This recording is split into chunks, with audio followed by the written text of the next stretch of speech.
Everybody, welcome to the channel. Welcome to another episode of the Parts Bin. Today we're playing with a spring dyno. We're going to test out our new Conical street spring versus the Conical race spring versus the standard 60-pound valve spring. Alright guys, I'm very excited about this because today we get to play with our spring dyno. This is not a super high-tech piece of equipment. It's easily found on Jegs or Summit, but it's close enough so you can see what's going on. I want to talk to you guys a little bit about valve springs and the technology involved in them. I even have some notes here, so I'll be referring to this because there's more here than I can just remember. But first off, let's talk about valve spring technology. This is a very typical valve spring here. This is your 60-pound valve spring. It's everywhere. It comes on Cummins. Cummins offered it for their exhaust brakes, and then now everybody offers it. And this is what we're going to refer to as a simple barrel type spring, meaning the coils are the same radius all the way up and down. It's like a barrel. It's straight, it's a sleeve. The problem with this is many. Well, the things that are great about it, it's easy to produce, it's cheap, and it's been able to be produced for many, many years.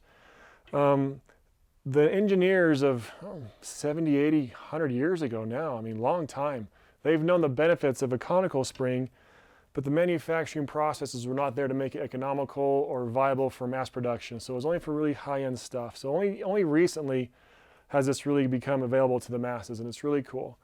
So what's better about this versus this? Well, first off, the first change that was made to barrel springs was the Beehive Springs. You've seen those before. They were marketed to the diesel guys before. I've ran them before. They were great springs, and they were an improvement. And what they did is they basically, these top couple of rings, they would reduce the radius, so it kind of got skinny as it came just to the very top here. And that made it kind of look like a little beehive as it rounded at the top. The real benefit to the Beehive spring was you could reduce the weight of the retainer and locks that go in here that hold the valve in the spring. Also, the spring itself is a little lighter because the radius is smaller, so it's less material. So you get some weight savings. Now, weight savings is like the holy grail, the mecca, the awesome stuff in valve train. You really want it to be light because these things have to accelerate. They get pushed down by the cam, and they have to accelerate the valve, the rocker assembly, and the push rod back down. And all that force has to happen with this guy here, and it has to accelerate that whole thing back. Now, acceleration's tough because it's an exponential force. So it's not like if you take off 10% of weight, or if you add 10% of weight, you're going to add the G-force is going to be way more than 10%. Let's just pretend it's double, 20%. I don't know the math, but I know it's exponential. So the more you save, you get better benefits than just the weight savings. It's multiplied. So being able to shave off some weight here is very helpful. But the Conicals are even quite a bit more. And so the Conicals have a, well, before I go to the Conicals, let's talk more about the barrel springs. So the barrel springs is like, I mean, we're gonna use our imaginations here, go to Playland for a minute, and pretend this is a giant slinky. It's the same exact concept, just the slinky has much softer rates. So since every coil is the same radius, it has like the same resonance frequency, it has the same forces it reacts to. So if you flip a slinky here, you can watch that wave propagate back and forth along that slinky. You can kind of visualize that with me there. And the same thing happens here. I highly encourage you to go to YouTube and search high-speed camera valve spring. There's lots and lots of videos on there. You can see it happen. And you can actually watch these springs get compressed, come back up, and they will bounce, just like you would think of a slinky. You watch that valve stem just kind of bounce.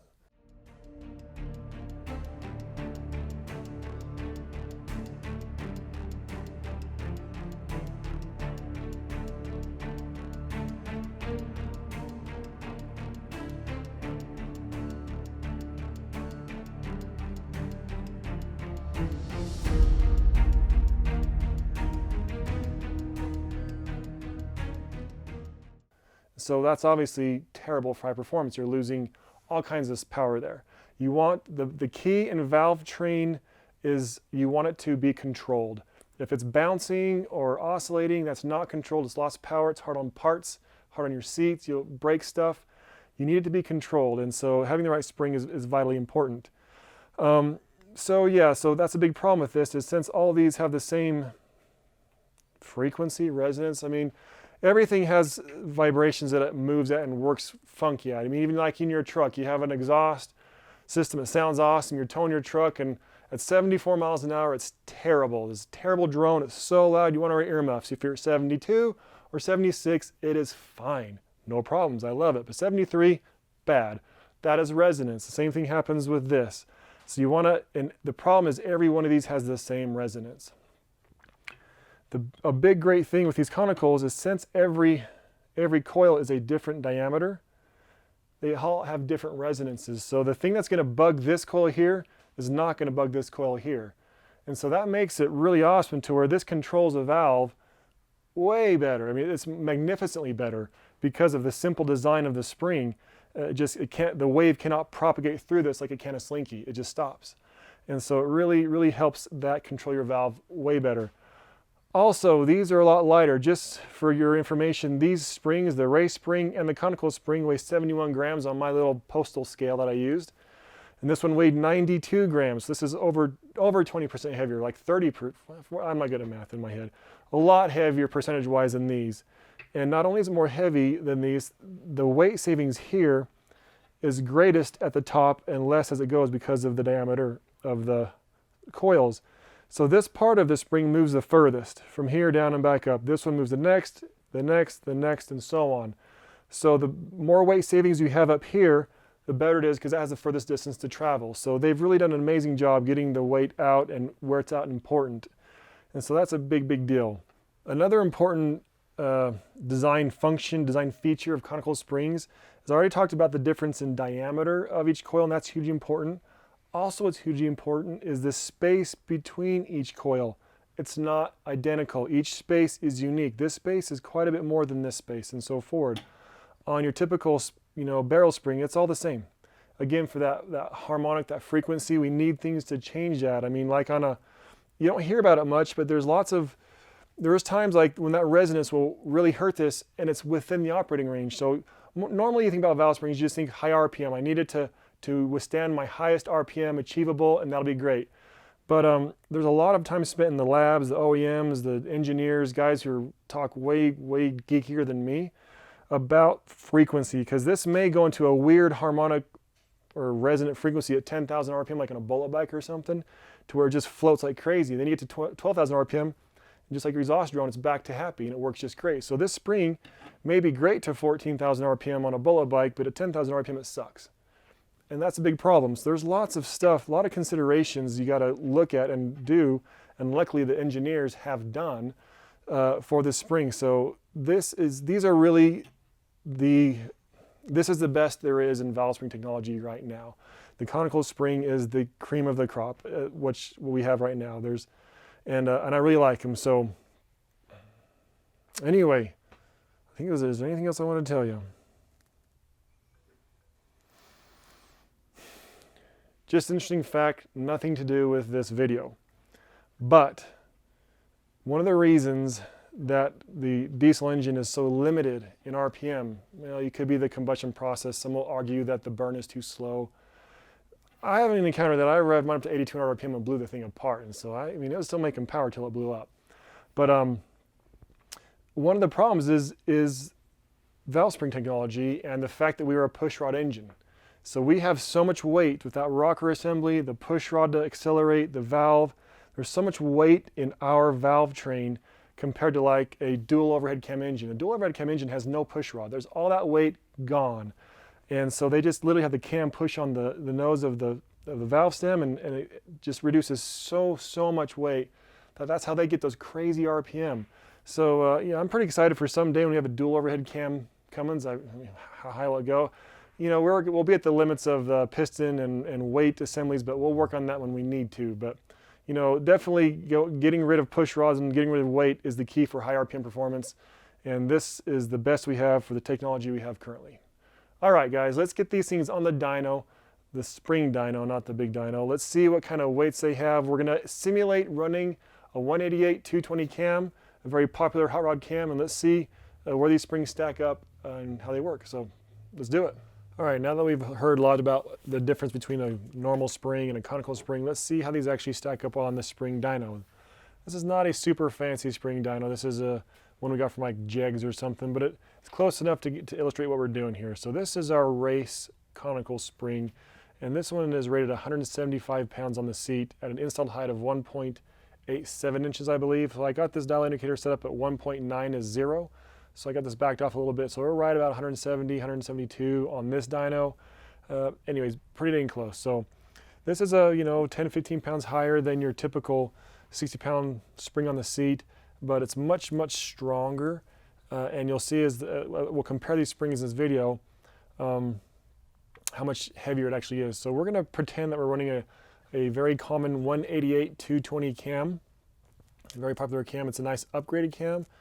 And really, I'll show you in the video, but you should know if you want to run a decent cam, you should not be running the 60-pound valve springs. That's pretty good for a stock cam. Some mild upgrades like a 178-208 is about as big as I'd go with a 60-pound valve spring, because it's close to coil bind, which we'll show you here in a minute. But let's go ahead and open this up to the intake duration, or the intake level of a 188-220. That's going to be about 517 thousandths of lift. So this is going to be, oh, I wasn't watching. Let me go back here. Sorry, everybody. I was talking and not watching the gauges. Okay, so there's 0. So here's come up to 100 thousandths of lift, 200, 300, 400, 5. Let's go to 17.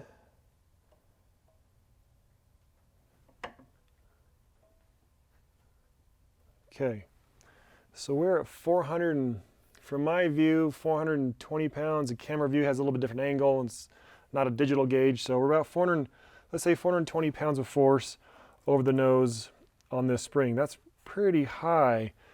Not like crazy high, but it's definitely high enough for a race application. You can see from the spring, we're nowhere near coil bind. We have quite a bit of distance left in this spring. We could run a much more aggressive cam with this spring than the 188-220. So this is the race spring. So this is, like I said, will really control the high RPM, big cam performance, really awesome. But it comes at the cost of really high pressure. So that's going to, put a lot of pressure on your cam lobes, over the nose of the lobes. A lot of the cam tunnels, your blocks that do not have bushings in them. You're just the iron guide, or the iron tunnel. A lot of pressure there too. So that's something to think about when you're running what spring to choose. So let's go ahead and throw in a set of the new street conicals and see how they compare.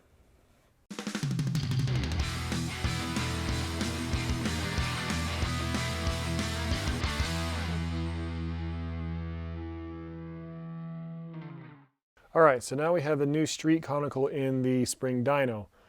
This one has a little bit higher seat pressure than the race one. The spring is actually longer than the race one.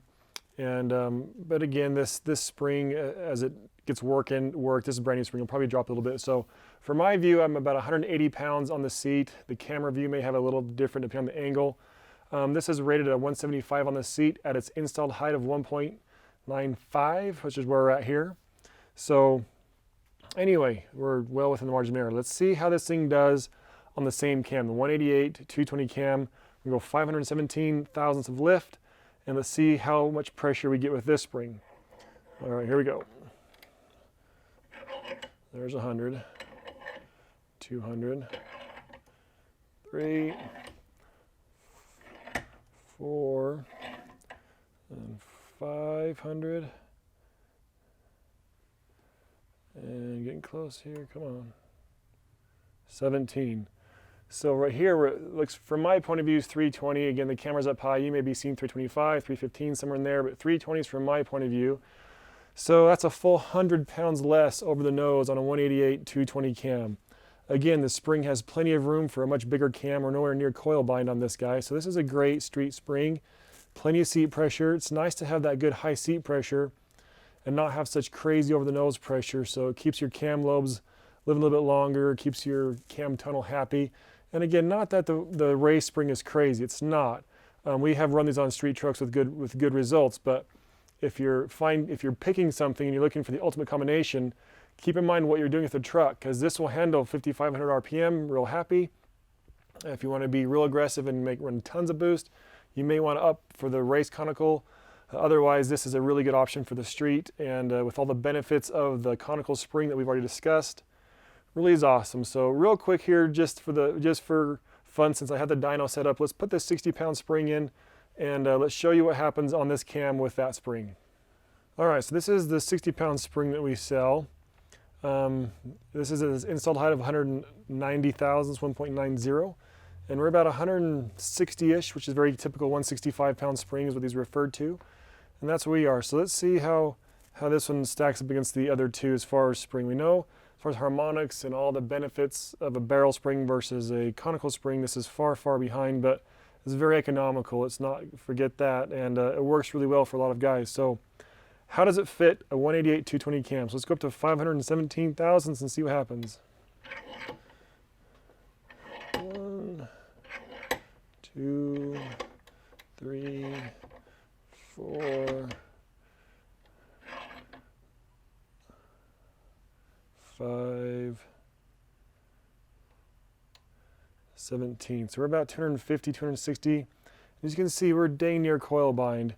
And actually on the 188 220, the exhaust goes a little higher. Let's go to the exhaust. This is 534. You'll see right here how fast that's going up, that pressure. That means we're coil bound. Because you see before, it comes up really, really slow. And all of a sudden, we just start nailing it here. Boom, right there's coil bind. You can just watch that dyno just fly up. That means it's like a sleeve there, just pushing the spring. So this actually goes into coil bind before you hit the exhaust distance on a 188 220. So this spring, if you have this in your 188 220, hopefully you give yourself a little bit more installed height, because that would give you more room before your coil bind. If not, you're hitting your springs every time, and that's no good. That's a lot of pressure. As you saw, it just spikes when you coil bind. That pressure just, is terrible. So really, 520 thousandths lift is all you're going to get out of this 60-pound spring before you want to coil bind. After that, it's just your spring dyno, just you can see, goes way too high. So this spring is a very good application for what it's intended for, which is a mild cam, not a hot rod cam. Good street driving. So anyway, that's the spring dyno. It's always fun playing with this thing, testing out new springs. I hope you guys enjoyed this video. Little quick side note, all these springs are actually made in America. A lot of performance parts nowadays are not made in America, but all these springs actually are, so that's actually pretty cool. So if you have any questions about what springs you're going to need, give us a call here at the shop. We got guys who can help walk you through it. And yeah, thanks for watching. Hope you enjoyed it. Please like and subscribe, send your comments out, and we'll see you next time. Okay, so we've made this valve spring test video, and I was very alarmed that a 188 220 cam went into coil bind with a 60-pound spring.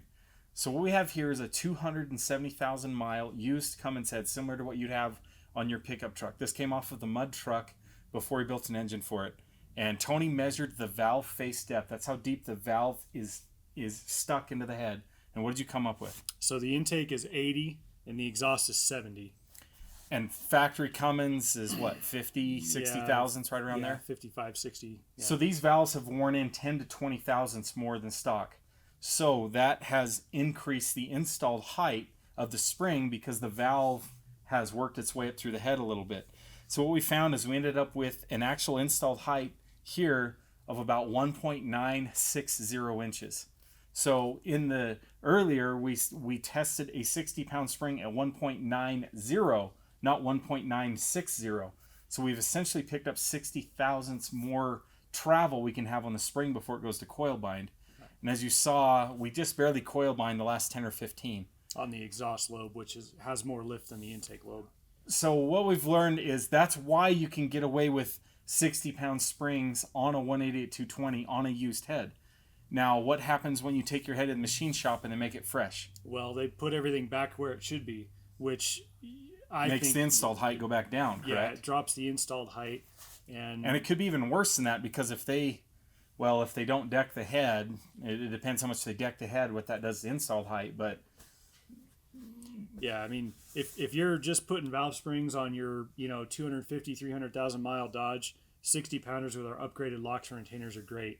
But if you're building a fresh head or a fresh engine with a 188 220 cam or bigger, you shouldn't. That's too much valve lift for a 60-pound spring, unless you neuter down the installed height which they can machine that down, but then you're losing the seat pressure that you need for that performance level. So really, it's not a good match for a 188 220. But technically, the reason I got away with it on my junker, and a lot of guys get away with it, is there's just barely enough room there. Now, most valve spring manufacturers, they recommend going a maximum, they go no tighter than 50 thousandths from coil bind. So that's their safe limit. They never let the valve open more than 50 thousandths away from coil bind.